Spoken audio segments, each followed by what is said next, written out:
Spider-Man 2, the true sequel to Insomniac's Spider-Man, which was released in 2018. Let's not forget Spider-Man's Miles Morales, which was its own game, but a smaller bite of the Big Apple.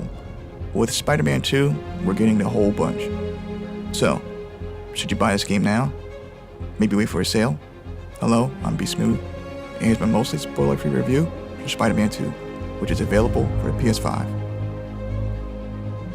The game gets you involved in a huge thrilling fight right off the bat. If you've played the first Spider-Man and Miles Morales, this will seem familiar as Insomniac is using the same formula here.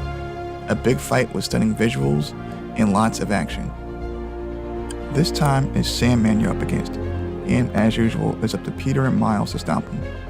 It takes some time and a few button prompt sequences, but you put a stop to the mayhem he's causing in NYC. Being apprehended, Sandman warns us there's something coming.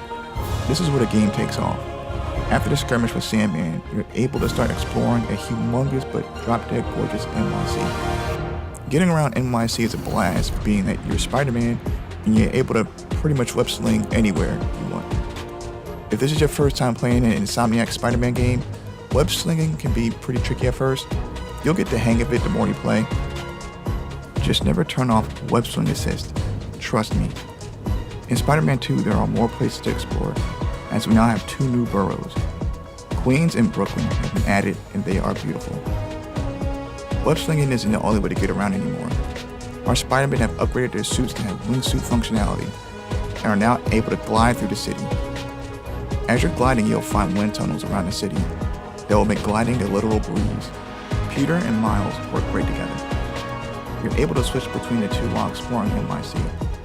While you're out exploring, there are activities for the web slingers, which include side quests, which I highly recommend because the stories attached to them are very good, and rewards are usually pretty awesome. There are crimes in progress, enemy bases, which test your combat abilities and reward you with currency you'll need for upgrades, prowler stashes, which are puzzles you have to solve, mini games, and much more.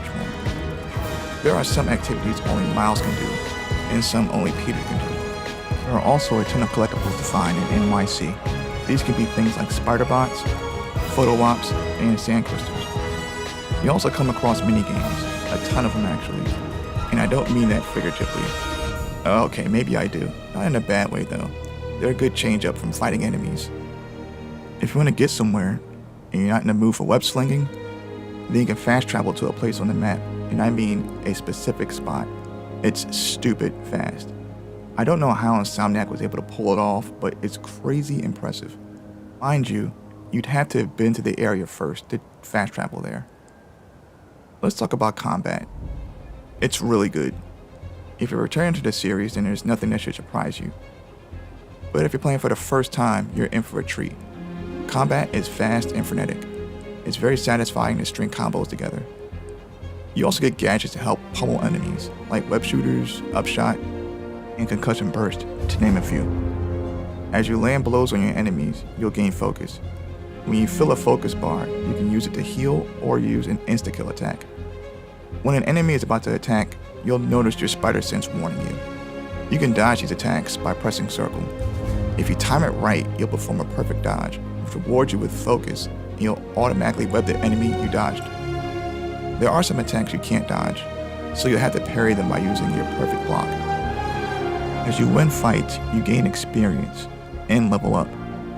When you level up, you gain skill points. You use skill points to unlock new abilities. Between Peter and Miles, there are also abilities which help you deal major damage to enemies. Each character also has their own ultimate attack. There are points in the game where stealth may be the best option, and the game lets you take advantage of positioning and stealth takedowns. Just make sure you don't alert any other baddies.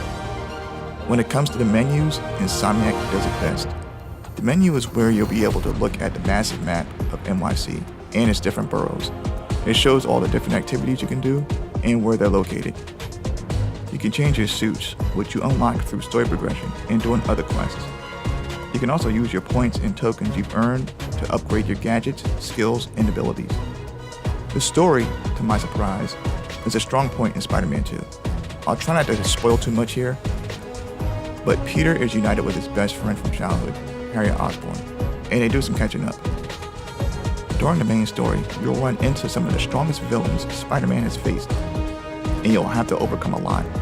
There are also some touching moments worth experiencing. Time to wrap this up. Here are some of my pros and cons of Spider-Man 2. Cons first. Well, there's actually only one con for me, and it's not that big of a deal. If you played the first Spider-Man, then Miles Morales, and then Spider-Man Remastered, like me, then you might feel like there are points where you've been there, done that. It's a small gripe at most, nothing too serious. If you've only played the first game, or if you're new to the series, you're in for a treat. Now for the pros.